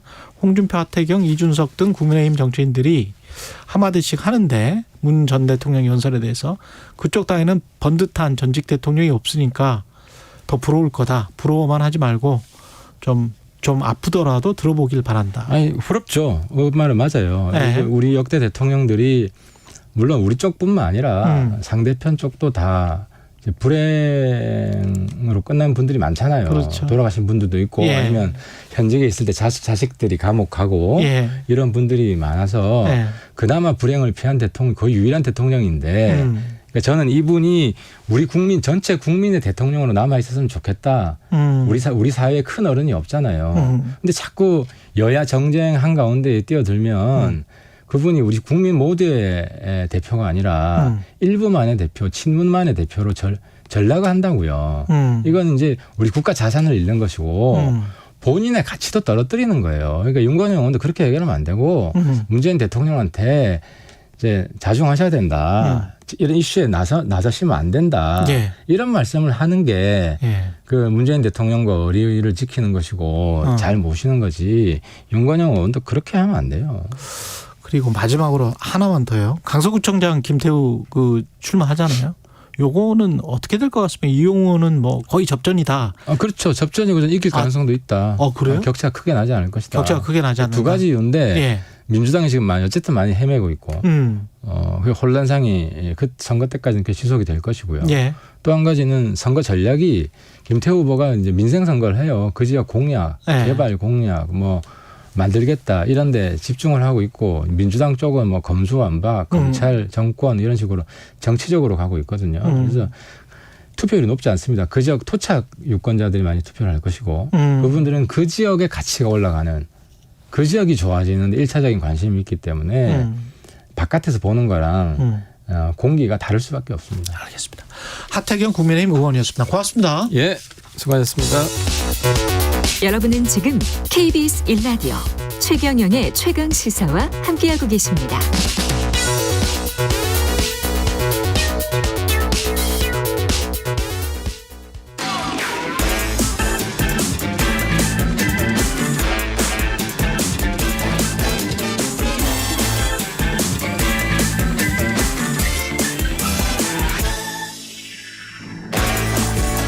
네, 하태경 의원이 언급한 대통령 지지율 관련해서요. 35%대다. 리얼미터가 에너지경제신문 의뢰로 지난 11일부터 15일 조사한 결과입니다. 윤석열 대통령의 국정수행에 대한 평가는 잘하고 있다 35.5%, 못하고 있다 부정평가는 61.8%. 자세한 내용은 중앙선거 여론조사심의 홈페이지 참조하시면 되고요. 한 번 더 뉴스 시간입니다. 오늘은 한국경제신문 최영찬 기자와 함께하겠습니다. 안녕하십니까? 네, 안녕하세요. 오세훈 서울시장이 잠실에 이제 마이스 복합단지 잠실 야구장을 그러니까 헌다는 거예요? 헐고 새로 짓는다? 네, 그 자리에 이제 그 돔구장을 새로 짓겠다. 원래 이게 이런 계획이 있긴 있었던 것 같은데 이게 옛날부터 10년을 끌고 온 사안이긴 합니다. 네, 오래된 것 같은데 이거. 그래서 어떻게 보면은 이제 전문가들은 이렇게 얘기도 하더라고요. 오세훈 시장이 용감했다. 뭐 이렇게도 하는데. 사실 그런데 지금 스포츠계 이런 데서는 좀 후폭풍이 좀 거세게 일고 있어요. 그러니까 좀 정리를 한번 해드리면은, 그러니까 오세훈 시장이 그 현지 시간 16일 캐나다 토론토를 방문합니다. 류현진 선수 소속팀이죠. 토론토 블루제이스 그 홈 경기장인데 거기가 이제 돔구장인 그 로저스 센터에다가 메리어트 시티 센터 호텔이 연결이 돼 있어요. 그래서 그걸 둘러보면서 잠실 야구장 일대에 대한 시설 배치도와 같은 그런 구체적인 개발 계획안을 해외에 나가서 발표를 하는 거예요. 근데 그 계획대로라면은 2025년 시즌이 끝나고 2026년부터 잠실 야구장이 해체에 들어갑니다. 2026년부터? 그러면 이제 2031년까지 국내 최대 규모인 3만석 이상 돔구장을 만들겠다 이런 거고 민간 투자 방식이고요. 야구장이 보이는 객실 120개, 한강과 탄천이 보이는 객실 180개 이렇게 해서 한 300개 규모로 호텔도 야구장에 붙이겠다. 이런 구상을 이제 발표를 한 거예요. 장사는 될 거는 같은데 보니까 여기가 위치가 좋거든. 그렇죠. 네, 뭐 한강, 탄천 다 껴있고 교통도 심지어 뭐 2구선 다 다니고요. 바로 옆으로 넘어가면 뭐 삼성동 코엑스 있고 굉장히 좋은 곳이죠. 근데 그러면은 그 동안에는 어떻게 해요? 짓는 동안에는 지금 그게 이제 문제인 건데요. 잠실 야구장은 이제 프로야구 두산 베어스와 LG 트윈스가 쓰고 있잖아요. 하필 또 인기도 많은 팀들입니다. 그렇죠. 둘 다. 이 두 구단이 6년간 어디를 안방으로 쓰느냐 이 문제가 지금 남게 되는 거예요. 6년간이나. 그렇죠. 6년이에요. 1, 2년도 아니고 6년이라는 긴 세월이기 때문에 어디를 쓰지? 이제 머리가 복잡해집니다. 그래서 서울시에서는 이렇게 얘기를 해요. 아니 뭐 고척돔도 있고 목동 야구장도 있지 않냐 이런 입장인 건데. 목동 야구장. 네. 아마추어 야구 하는 데인데 여기. 맞습니다. 지금 그래서 한번 좀 그 목동 야구장은 특히 지금 아마추어 야구 하는 데에다가 거기는 그래서 아마추어 야구를 해도 낮에도 민원이 굉장히 많이 들어온답니다. 그렇죠. 시끄럽다고 애들 공부해야 한다고. 그게 또 학구열이 불타는 곳이라서. 불타는 곳이야 여기는. 그래서 지금 오후 6시가 넘어가면 야구를 못하게 또 규정을 또 해놨어요. 그렇죠. 네, 지금 그런 상황에서 프로야구는 이제 저녁 6시 반부터 해야 되는데 그럼 거기서 하라. 이거 과연 민원을 서울시나 뭐 양천구나 이런 데서 감당을 할 수 있을까 이런 의문이 제기되고 고척돔은 사실 그 돔구장이긴 하지만 지금 키움 히어로즈가 쓰고 있고 그렇죠. 딱 한 구단이 쓸 수 있을 정도의 그런 시설들이 갖춰져 있다는 거예요. 이렇게 지금 잠실처럼 그 한 지붕 두 가족이 이렇게 안 되고 시설이 좀 부족하기 때문에 그렇게도 좀 곤란하다 이런 거고. 그럼 세 구단이 같이 써야 되는 거예요. 고척을. 뭐 그런 셈이죠. 만약에 하려면. 사실 그래서 지금 원래는 동대문 야구장이 있었잖아요. 그걸 누가 없앴냐면은 오세훈 시장이 이제 이전 서울시장을 할 때 DDP 만들겠다면서 없앤 거예요. 아, 그래서 DDP가 그렇게 만들어진 거예요? 예. 근데 그때도 뭐 야구계가 그렇게 많은 반발을 하지 않았지만은 이제 와서 야구인들이 좀 후회를 하고 있죠. 그때 좀 열심히 반대를 할 걸. 왜 그때는 세게 반대 안 하다가 이런 지금 일을 또 자초했다. 스포츠가 또 짓밟히고 있다. 이런 식으로 지금 뭐 입장을 내기도 하고 있습니다. 그 야구단들은 지금 다 반대인 겁니까? 지금 뭐 무조건 반대는 아니에요. 왜냐하면 또 이 프로야구계 수건 사업이 또 이런 서울에 있는 좋은 동구장을, 왜냐하면 지금 올해만 해도 비가 너무 많이 오니까 그렇죠. 우천으로 연기되는 게 많거든요.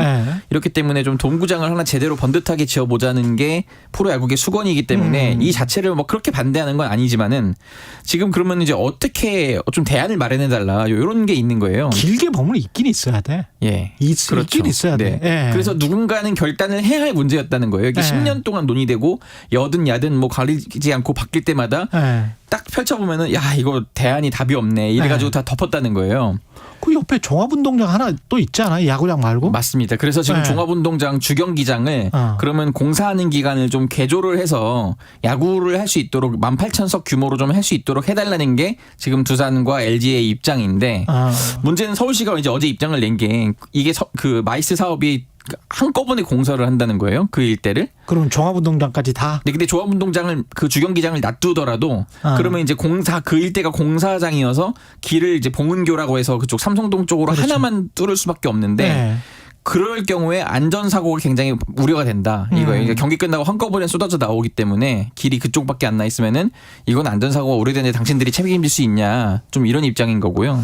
해외에서는 새로 구장 지을 때가 어떻게 합니까? 그러니까 보통은 그래서 이렇게 그 일대를 동시다발적으로 개발한 게 아니라 그 옆에다가 짓습니다. 그 옆에다 지은 다음에 그 다 지어지면은 기존 건물을 허물고 이런 식이에요. 뭐 뉴욕 양키스도 그랬고 요미우리 자이언츠도 그렇게 해왔고요. 그런 식으로 좀 해법을 찾아갔으면 좋겠는데 이게 또 뭐 비용 문제가 또 발생을 한다는 거예요. 그 일대를 동시에 개발해야지 안 그러면 뭐 1년이나 2년이 더 연장이 되고 그럴 때마다 또 이제 비용 문제가 발생합니다. 민간 입장에서 봤을 때는 이제 투자가 안 들어올 수도 있겠네. 여기 지금 한화가 일단 이미 투자를 해놓은 상태고요. 아, 그래요? 네. 그래서 지금 한화는 계속 PF 비용이 뭐 발생한다 뭐 이런 얘기도 있습니다. 그렇구나. 아, 이것도 이익이 상당히 걸려 있는. 복잡하군요. 이란에서는 지금 히잡 의문사 1년 지났는데 현지 분위기를 좀 알아봐야 될 것 같습니다. 유엔 총회장에서도 기습 시위가 있었더라고요. 예, 맞습니다. 지금 그 이란에서 히잡을 똑바로 쓰지 않았다는 이유로 해서 경찰서에 끌려가 숨진 그 마흐사 아미니 20대 꽃다운 그 여성이었는데 일주기를 맞았습니다. 벌써 이란 전국 각지 뭐 다른 나라에서도 지금 시위가 이어지고 있는데요. 이게 작년 9월 16일에 일어난 일이거든요. 히잡을 제대로 쓰지 않았다는 이유로 경찰에 끌려가 조사를 받던 중에 의문사를 한 건데 지금 요즘 보시면은 이제 그쪽 동네 SNS를 보면은 이슬람 공화국의 죽음을이라는 구호를 외치는 모습이 지금 영상에 계속 올라오고 있거든요. 또 외신에 따르면은 그 아미니의 아버지가 지난 16일 당국에 의해 일시 체포가 됐다는 거예요. 딸의 일주기 관련 행사를 열지 말라 이렇게 경고를 한 거고요. 지금 뭐 자살 공격 등을 그 계획한 테러리스트 수십 명을 체포했다. 이런 건 또 이제 현지 관영 언론들이 이렇게 보도가 잇따르고 있습니다. 예. 유엔 총회장에서 아까 말씀드린 대로 기습 시위도 일어났습니다. 예. 지금 유엔 주재 이스라엘 대사인 길라드 에르단 대사가 벌인 건데 지금 엘브라임 그 라이시 이란 대통령이 유엔 총회장에 가 있거든요. 연설을 시작하니까 이제 에르단 대사가 마흐사 아미니 그 사진에 딱 그 종이에다가 인쇄를 한 거죠. 이란 여성에게 당장 자유가 마땅하다. 이런 글이 새겨진 종이를 들고 연단에 다가섰고요. 에르딘 대사는 시위 직후에 이제 본인 SNS에 이란 대통령을 테헤란의 도살자다. 이렇게 좀 지칭을 하면서 도살자? 시위 영상을 게재를 했습니다. 이스라엘 대사가? 예. 그렇습니다. 그래서 살인자와 반유대주의자들에게 레드카펫을 깔아준 이들은 반드시 책임을 져야 한다. 이런 식으로 좀 비판을 했습니다. 네, 이란 대통령은 또 반발을 하고 있습니다. 네, 뭐 거꾸로 또 미국을 비판을 하고 있고요. 또 그런 상황입니다. 여기까지 듣겠습니다. 한국경제신문의 최영찬 기자였습니다. 고맙습니다. 감사합니다. KBS 1라디오 최경영의 최강시사 2부는 여기까지고요. 잠시 후 3부에서는 여야 의원들과 함께하는 토론 준비되어 있습니다.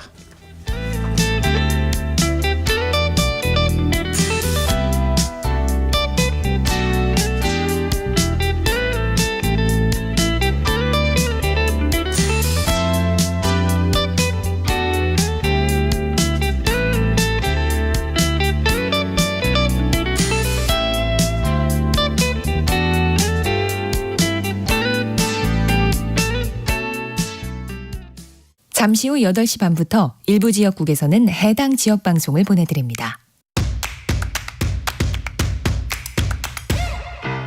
가자 배종찬입니다. KBS로 오는 길이 너무 행복해서 다 잊어버렸다. 시사본부가 역시 전통이죠. KBS의 역사라고 봐야 돼. 가장 공정한 방송이다. 고정해야 되지 않을까요? 고정해줘요. 배종찬의 시사본부 평일 낮 12시 20분 매일 고정입니다. 일라디오도 고정. 화이팅. 진행은 서툴지만 내용은 알찹니다. 진실의 편에서, 정의의 편에서, 약자의 편에서 뉴스를 전합니다. 주진우 라이브와 함께 더 많이, 더 오래 웃었으면 좋겠습니다. 매일 오후 5시 5분 KBS 1라디오 주진우 라이브. 지금 시각은 8시 30분입니다. KBS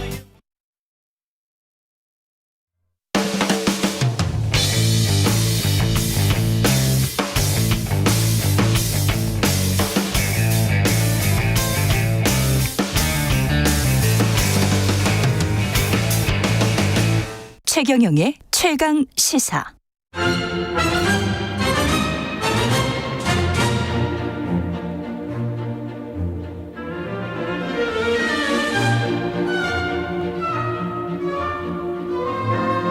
네, 백조의 오순군요. 예, 여야 의원들과 정치 현안 토론합니다. 이번 주부터 매주 목요일 격주로 국민의힘 배준영 의원, 민주당 강선호 의원과 함께하겠습니다. 안녕하십니까? 네, 안녕하세요. 예, 신호선님이 강선호 배준영 의원님 토론이군요. 꿀잼 기대됩니다. 꿀잼이 될지 어떻게 될지는 모르겠네요. 예, 그 이재명 대표가 지금 단식 중에 입원해 있는 상황이고 구속영장 관련해서 SNS에서 입장을 밝혔고 오늘 관련해서 이제 체포동의안 투표를 하게 될 것 같습니다. SNS에서 밝힌 입장은 체포동의안의 가결은 정치검찰의 공작수사에 날개를 달아줄 것이다. 사실상 부결 요청인데요. 왜 이렇게 강력한 메시지를 냈을까요? 검찰한테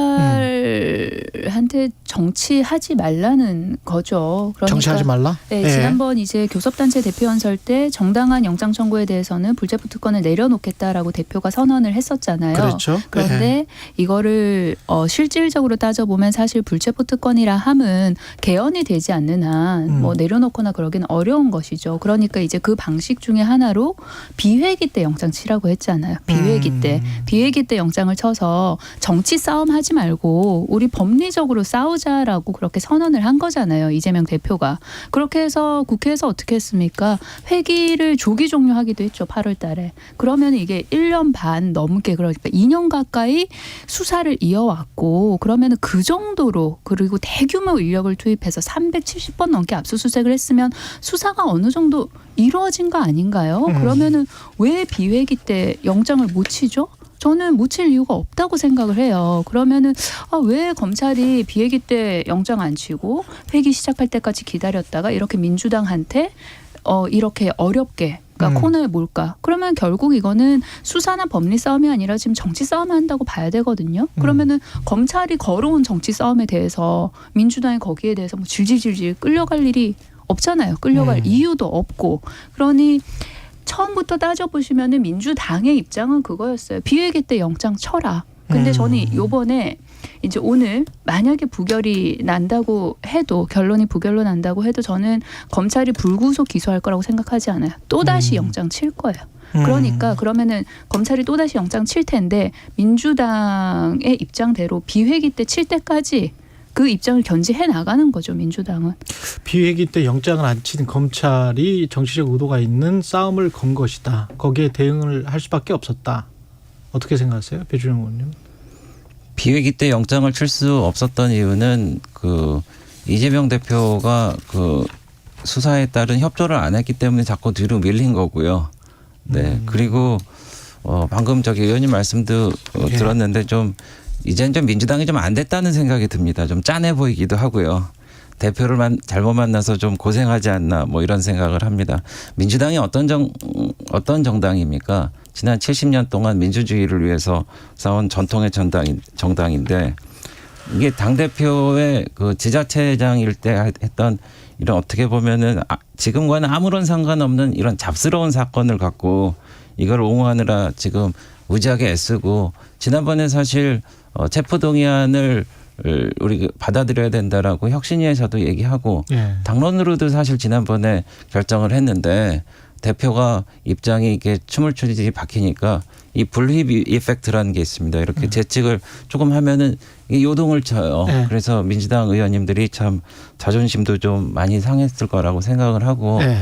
사실 이 단식이라든지 이런 거의 본질을 보면은 이재명 대표는 단식을 여의도에서 하신 게 아니고 서초동에서 하셔야 되는 게 더 맞다. 이런 생각까지 해봅니다.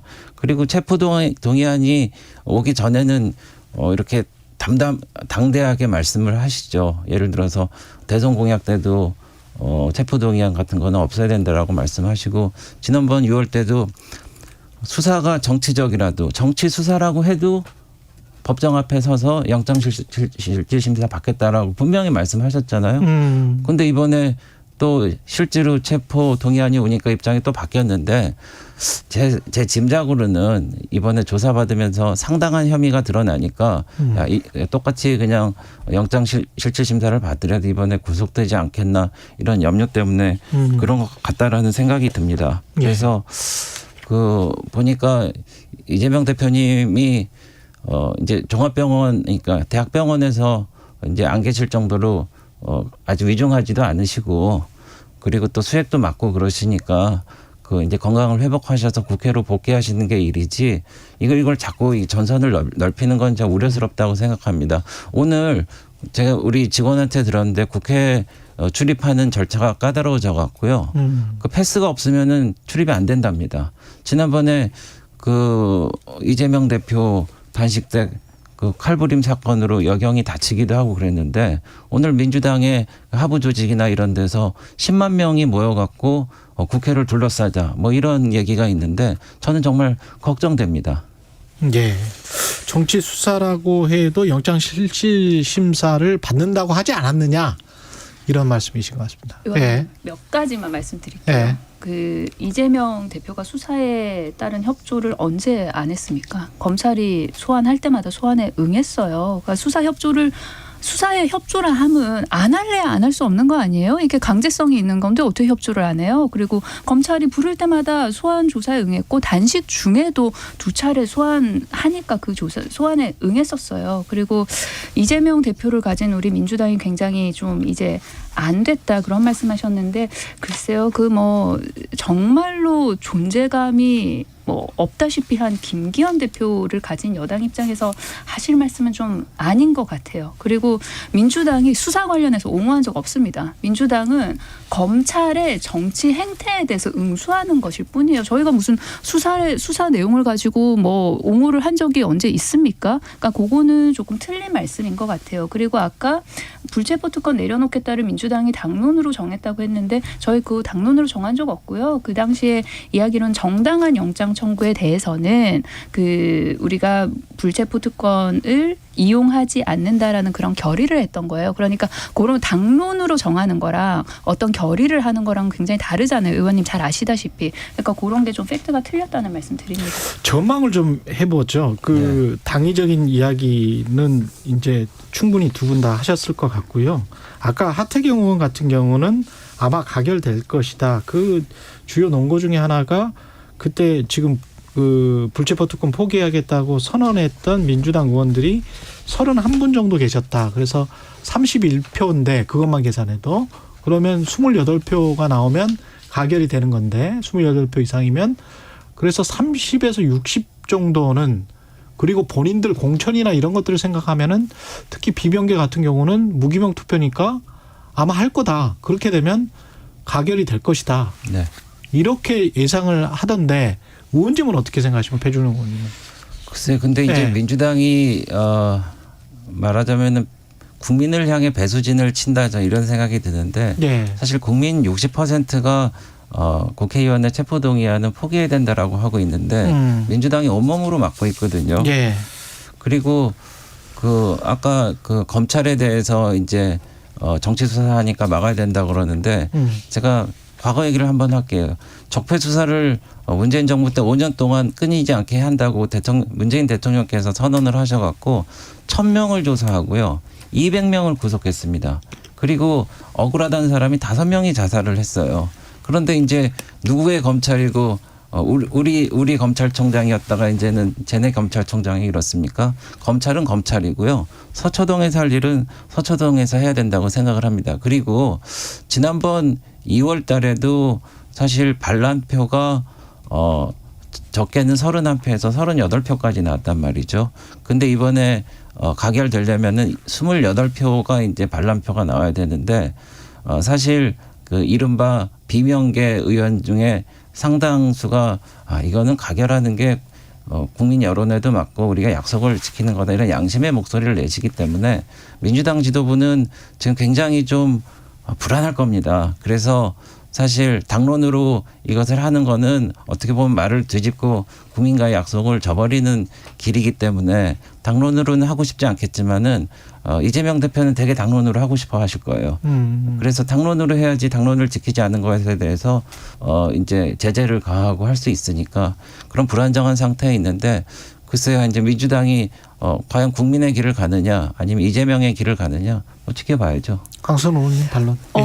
당론 말씀하셨는데 그래서 당론으로 정해야지 나중에 뭐 제재를 가할 수 있다고 말씀하셨는데 이게 무기명 투표입니다. 그렇죠. 본인 말고는 알 수가 없어요. 본인이 불을 찍었는지 가를 찍었는지. 그러니 이게 당론으로 정한다고 해도 실효성이 없어요. 예를 들어서 뭐 법안이나 정책 같은 거면은 이제 기명 투표하니까요. 그래서 당론으로 정하면 그렇게 당론에 따라서 투표하지 아니한 거를 확인할 수가 있죠. 근데 이거는 사실 실효성이 없잖아요. 그러니까 실효성 면에서 당론으로 정할 이유가 있나? 라는 생각이 들고 어제 이제 최고위는 그런 입장을 정했어요. 그러니까 부결을 하는 것이 맞지 않냐. 근데 이 사안뿐만이 아니라 사실 지도부는 입장을 정하죠. 사안마다 입장을 정하고 의총에 와서 그 지도부는 이런 입장이다라고 이제 의원들에게 공유를 하고 그리고 그에 대해서 토론을 하고 이거를 당론으로 하는 게 마땅하다. 하면 당론으로 정하는 것이고요. 이거는 뭐 그러하지 아니하다라면 아니하는 것이고요. 근데 오늘 이제 1시에 다시 의총이 예정이 돼 있거든요. 그래서 1시 의총 가보면 아마도 분위기가 조금 더 정확하게 읽히지 않을까 싶은데 오후 늦게군요. 한덕수 총리 해임 건의안 표결이 먼저 하는 거죠? 네. 2시부터 본회의여가지고 저희 의총이 1시부터고요. 저는 이게 부결이 맞다 틀리다라기보다 부결 결론이 나는 게 저는 불가피하지 않나 그냥 그런 생각이 불가피하다. 네, 그런 생각이 듭니다. 한덕수 총리 해임 건의안 표결 이야기를 좀 해보겠습니다. 이거는 일단 여당은 해임안 자체가 말이 안 된다 이런 입장이십니까? 말이 안 되죠. 좀 생뚱맞고 좀 느닷없습니다. 느닷없다? 단식의 어떤 그 목표로 3가지를 하신 게 대통령의 사과와 내각 총사태도 있었어요. 내각 총사태도 있고 후쿠시마 오염수 관련해서 국제해양재판소에 제소해야 된다. 그건 민주당 정부에서도 안 한 건데요. 근데 이제 이재명 대표가 이번에 단식하는 과정에서 국민에 반하는 행동을 하면은 끌어내려야 된다라고 말씀을 하셨어요. 그래서 이른바 이 끌어내려야 된다는 거에 말하자면 일환인 것 같은데 사실 국무총리에 대한 해임 건의안은 역대로 통과된 적이 아마 없을 겁니다. 그리고 이제 상징적으로 이제 좀 한번 흔들어 보려고 하는 것 같고 지난번에 박진 장관 해임 건의안도 그렇고 이상민 장관에 대한 해임 건의안도 그렇고 대통령이 다 거부권을 행사했습니다. 그리고 이상민 행안부 장관에 대해서는 탄핵까지 했잖아요. 국정조사, 탄핵, 해임 건의안 3종 세트 했지만은 결국은 헌법재판소에서 어떻게 했습니까? 기각했잖아요. 그래서 이제 민주당이 지금 말하자면은 이재명 체포 동의안에 대한 국민들의 어떤 반감이라든지 언론의 포커스를 분산하기 위해서 같이 흔드는 겁니다. 그래서 이번에 그 국무총리 해임 건의안도 있지만은 검사 탄핵도 오늘 한다고 하지 않습니까? 그래서 여러 가지로 이제 헷갈리게 할 모양인데 그렇다고 해서 이재명 대표의 어떤 그 형사적인 책임이라든지 민주당의 어떤 책임이 사라지는 것은 아니라고 봅니다. 의원님, 강선 의원님. 뭐 여러 가지로 국민 여러분들이 헷갈리게 할 뭐 그럴 의도가 전혀 없고요. 예, 체포동의안은 체포동의안이고 해임안은 해임안이죠. 왜? 타임라인을 쭉 보시면은 지난 토요일 저녁이었어요. 그때 이제 이재명 대표가 단식 중에 굉장히 좀 위험한 고비였고, 그래서 비상의총을 통해 가지고 이제 윤석열 정권 전면적 국정 쇄신, 내각 총사퇴 촉구하면서 이제 해임 건의안 즉시 제출한다고 정한 거거든요. 그게 9월 16일이었어요. 그리고 나서 그 다음 날이었죠. 17일 저녁부터 이제 의료진이 대기를 했고, 그리고 병원으로 이제 대표가 갔던 게 월요일 아침이었죠. 그러니까 토요일에 이미 결의했던 해임 건의안을 그러니까 11시 정도에 그냥 국회에 제출을 했던 거예요. 그러니 이게 본회의 그 스케줄 따라서 그냥 그렇게 흘러가는 것이고요. 그리고 뭐 해임 건의안 같이 내고, 그리고 검사 탄핵안 낸다고 해서 국민들께서 뭐가 뭔지 모르겠어 그러실 거는 아닌 거잖아요. 해임안을 낸 주된 이유는 뭘까요?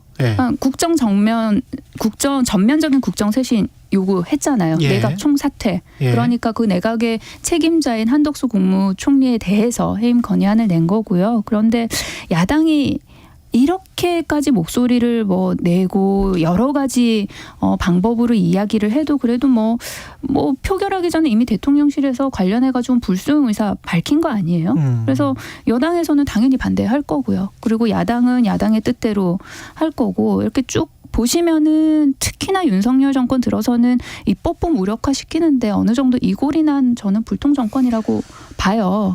근데 제가 요거 하나 읽어드릴게요. 자유한국당 시절이었어요. 그 장제원 의원이 당시 수석 대변인이었는데 그때 논평을 뭐라고 냈냐면 제목이 이렇습니다. 민주당은 청와대 하명 청부업자 노릇에서 하루빨리 벗어나길 바란다. 근데 이게 워낙 명문이라서 몇 문장만 읽어드릴게요.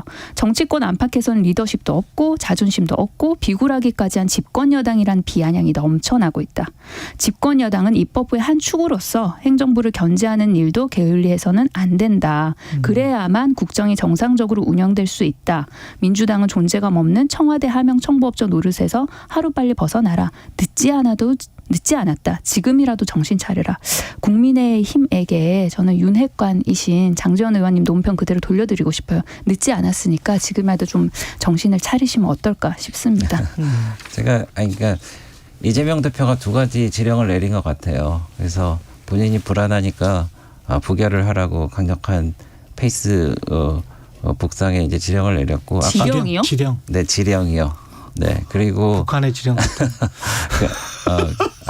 그리고 이제 아까 말씀드린 끌어내리라는 지령을 내렸기 때문에 그 지령을 완수하고자 이제 국무총리 해임 건의안을 냈는데, 사실 체포동의안 뭐 한지 그 다음에 나왔으니까 그게 맞불 형태라는 거는 누가 봐도 타임라인상 뭐 이제 그 부인할 수 없는 것 같고, 그리고 이제 좀 논점에서는 좀 벗어나 있는데 검사 탄핵안에 관련해서 제가 한 말씀 드릴게요. 이것도 좀 느닷없지 않습니까? 그래서 무슨 검사 누구에 대해서 뭐 서울시 공무원 간첩 사건의 피해자 유우성 씨 보복 기소 뭐 이렇게 했는데, 근데 이게 제가 국회법을 보니까요, 탄핵 소추를 발의하게 되면은 본회의에 보고한 이후에 본회의 의결로 법사위 회부를 조사하게 하거나 아니면은 곧바로 본회의에서 탄핵 소추 여부를 표결할 수 있어. 둘로 할 수 있죠. 근데 제가 듣기에도 이제 생소한 사건인데, 보통은 이렇게 검사라는 직이 그래도 국가에 책임 있는 자리인데 보통은 법사위에 조사를 해야 되는데 조사를 하고 하는 게 상식 같은 일 아닙니까? 그렇죠. 근데 민주당에서 오늘 본회의에서 바로 탄핵 소추를 표결한다고 하니까 이거는 그야말로 묻지마 탄핵이라는 건데, 그렇기 때문에 민주당이 이제 정치 공세로 나간다는 것을 스스로 드러내는 거라고 저는 생각합니다. 유우성 사건 같은 경우는 사실은 유명한 사건이었죠. 근데 뭐 저도 내용을 잘 모르고요. 저는 좀 압니다. 그리고 검사를 탄핵할 정도가 되면은 그래도 법사위에서 좀 다뤄봐야 되는 거 아닙니까? 법사위에서 다뤄봐야 됐다. 근데 느닷없이 모든 국회의원한테 표결을 요청한다는 거는 글쎄 좀 과하지 않나. 그래서 이제 정치 공세가 아닌가 하는 그런 의심을 갖기에 뭐 충분하다. 근데 하려면 왜 그때 하지, 지금 시점은 좀 이상하다. 저도 그런 생각은 좀 들어요. 사실은 이거 좀 오래된 사건인데. 그렇죠. 느닷없다는 거는 이제 요거 관련해 가지고 국민의힘 쪽에서는 그동안 뭐 관심이 없었으니까 이게 발의가 된 게 느닷없다고 느끼실 수도 저는 있다고 봐요. 그런데 이게 이 100명이 넘게 그 공동 발의를 했고 그리고 당 차원에서 이렇게 하는 건데 이게 하루 이틀 만에 이루어지는 건 아니잖아요. 그래서 보시면은 이 공동 발의를 받는 데 있어서 굉장히 오랜 시간이 걸렸습니다. 그래서 이게 느닷없이 나온 탄핵안은 아니에요. 그러니까 오랜 시간이 이렇게 걸려가지고 했던 거고요. 그리고 보복기소 관련해서는 이미 법적인 판단이 내려진 사안이기 때문에 그래서 이미 법적인 판단이 내려진 사안에 대해서 법사위에서 또 따져봅니까? 그래서 그거는 실효적인 측면에서 별로 뭐 이득이 없다라는 생각이 들고요. 그리고 야당에 대해서 그 대표가 어떤 본인의 입장을 밝힌 거나 그런 거 관련해가지고 지령이라는 표현 쓰시면 안 됩니다, 의원님. 국정 운영 함께 해나가는 파트너인데 도대체 민주당을 어떻게 보시면 지령이라고 하십니까? 지령이란 판단하시면 지령이란 말씀하시면 안 돼요. 네, 뭐 글쎄 뭐 관지는 모르겠는데 말씀하신 대로 그대로 이루어지니까 그거는 지령에 가까운 뭐 명령이 아닌가 제가 이런 오해를 하게 돼서 뭐 그런 말씀을 오해세요. 제가 드리고 있고요. 또 하나는 근데 이제 정치 공세라고 또 느끼는 게 요즘 후쿠시마 오염 처리수, 오염수 관련해 갖고 민주당이 별로 공세를 안 해요. 제가 보니 왜 그러니까 지금 정부에서 여러 가지 온누리 상품권이라든지 또 우리 수산 경제를 살리기 위한 정책도 하고 그리고 오염수 관련해서 문제가 되면은 즉시 수도꼭지 잠그시 할 수 있도록 이제 일본과의 공조 체제를 갖추고 지금 전 세계적으로도 아무 문제가 없기 때문에 오염수 관련해서는 민주당에서도 문제를 제기하지 않는 것 같습니다. 그러니까 오염수 얘기가 이제 잦아들고 그러니까 뭐 다른 거 갖고 좀 이렇게 하지 않나. 그래서 저희가 이제 우려하는 거는 이재명 대표님 정말 걱정되는데 저희가 정기국회 불과 하루 전에 단식을 시작하셨거든요. 그리고 이제 20일 해갖고 이제 거의 이 YS의 단식 기록을 뭐 깰 정도로 이제 오래 하시고 그러는데 이걸 빨리 좀 접으셔갖고 이제 국정감사 기간 이제 시작됩니다. 야당의 시간이에요. 그래서 문제가 되는 거는 야당이 국정감사라는 이 무대를 통해 갖고 적나라하게 다 지적하고 시정을 요구하면 되시는 거고요.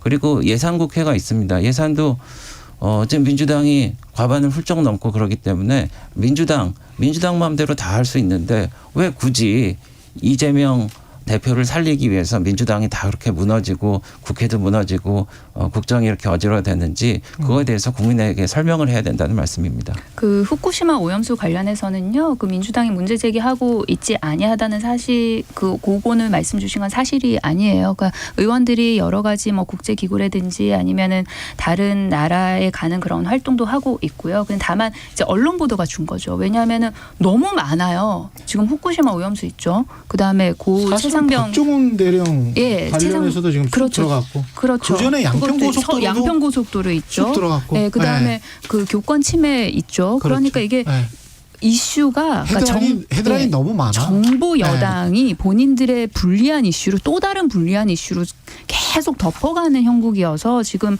뭔가를 안 하고 있는 게 아니고 너무 많기 때문에 언론 보도가 아마 지금 따라가지 못하는 그런 모양새라는 말씀드립니다. 지금 그리고 3명의 장관 후보자 관련해서는 여러 가지 논란이 나오고 있는데 김행 장관 후보자는 어떻게 보세요? 그 파킹을 한 것 같습니까? 아니면은 그쪽 관련해서는 원래 또 MBA도 하시지 않았나요? 배준영 의원님이? 뭐 글쎄 제가 이제 내용을 자세히 모르니까 말씀을 잘 못 드리겠는데 비상장 주식회사인데. 그래서 뭐 그거 관련해서는 저희가 뭐 청문회를 통해서 소상히 밝히면 뭐 될 것 같습니다. 그리고 뭐 자산이나 소득이 그렇게 있는데 뭐 어떤 카드 사용 내역이나 뭐 이런 것들이 없는 거 보면 법카 또 그게 이제 탈법인지 뭐 편법인지는 모르겠습니다만 그런 것도 의혹이 제기될 수도 있을 것 같고. 그래서 그런 것도 뭐 청문회 통해서 밝힐 텐데 예를 들어서 무슨 뭐 김혜경 여사의 뭐 법카 사건이라든지 뭐 이런 거는 사실 그 세세한 내부 내용까지 알아야지 확인할 수 있는 거기 때문에 제가 뭐 섣불리 말씀드리기는 어렵고요. 사실 청문회 제도가 이제 꼬투리 잡기에 열중하다 보니까 그 본령을 벗어나서 이제 정책질이라든지 뭐 이런 거에서 벗어났다는 그런 비판이 있기 때문에 그런 거에 대해서는 민주당이나 우리 당이나 동감하고 있고 고쳐나가야 된다고 생각하고요. 예. 문제가 있으면 청문회에서 소상히 밝혀내면 된다고 생각하고요. 예. 그렇습니다. 예. 김행 후보자 얘기하다가 갑자기 김혜경 여사가 왜 등장하는지 알 수가 없는데요. 어쨌든 법화 얘기가 나와서 그렇습니다. 저는 다른 장관 후보자들도 문제지만 특히나 이 김행 후보자 같은 경우에 그 낙태 관련된 발언 있지 않았습니까? 예. 저는 그 언론 보도를 보고 그리고 그 워딩을 쭉 읽으면서 저는 이분에 대해서는 생각하고 싶지가 않다. 그러니까 비판이든 뭐 평가든 평론이든 입에 올리고 싶지가 않다는 생각이 들었어요. 성폭행을 통한 임신도 사회가 좀 아이를 낳을 수 있도록 톨러런스를 발휘해야 된다. 너무 불쾌하기 때문에 생각하고 싶지가 않아요. 그리고 기사가 떠도 이제 클릭을 안 하게 되더라고요. 김행 후보자 같은 경우 아까 법카 같은 경우는 삼성카드 공쟁만 사용액만 공개를 2018년부터 현재까지 한 거고 연말 소득공제 신고할 때 소득공제가 누락됐을 뿐이다. 이렇게 지금 해명을 하고 있습니다. 예, 그리고 그 마지막으로 뭐 한 1분밖에 안 남았네요. 문재인 대통령이 전면에 지금 나서는 형국입니까? 아니면은 어떻습니까? 전면에 나서는 형국이라기보다 이제 19일에 그 일정이 있으셨던 거죠. 예. 일정이 있으셨던 거고 그리고 예. 뭐 언론의 해석이나 이런 거는 뭐 작심 발언을 좀 쏟아냈다 뭐 그런 해석도 있기는 하던데 예. 그냥 저는 있는 그대로의 사실을 말씀하신 게 아닌가 싶어요. 그러니까 정치도 그렇고요. 경제, 외교, 남북관계 윤석열 정부 집권 이후에 나아진 게 있냐는 거죠. 그러니까 경제 규모 보시자고요. 세계 10위권 밖으로 밀려났어요. 국민소득 줄었어요. 역대급 세수 결손이에요. 아니 수출, 무역 수지, 외환보유고, 물가, 주가지수, 외국인 투자액 이 문재인 정부 때 훨씬 더 좋았거든요. 그러니까 그냥 객관적인 팩트를 기반으로 해서 있는 사실 그대로 그냥 말씀을 하셨던 거예요. 네. 네, 제가 문재인 대통령 발표를 듣고 나니까 이번에 통계 조작에 관련된 사항에 있어서 문재인 대통령이 어느 정도 보고받고 어느 정도 관여했는지 상당한 오해를 불러일으킬 만한 말씀을 또 하셨어요.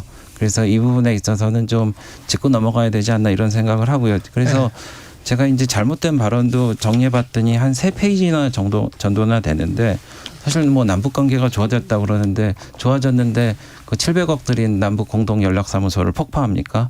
그리고 우리 공무원을 살해하고 화장합니까? 그리고 우리 어선을 납포합니까?